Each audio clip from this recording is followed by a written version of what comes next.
All right, welcome back to Car Talks, where I rant, ramble, rave, and word vomit my thoughts on training, life, and fitness.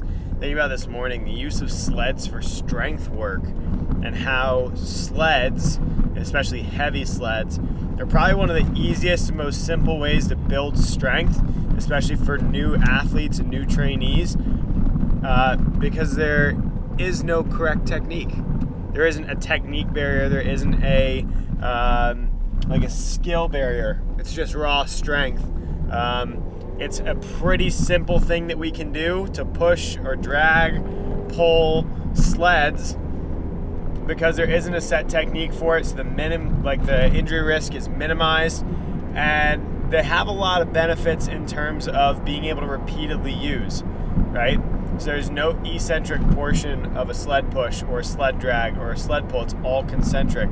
So one of the cool things about doing sled work is the first time you do it, it'll make you a little sore. The second time you do it, you actually end up not having as much soreness.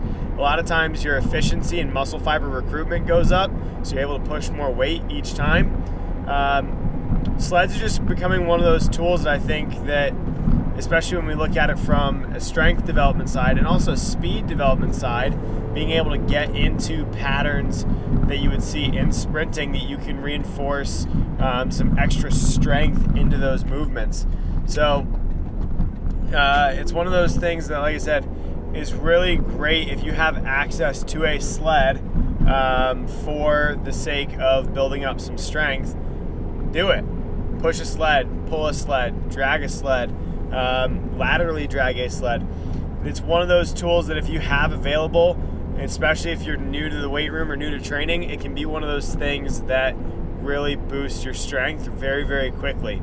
And it's also, especially if you're still learning the skill of some of the other movements, squats, cleans, deadlifts, snatches, things like that, can help increase your coordination because it's going to increase the firing rate of different muscle fibers.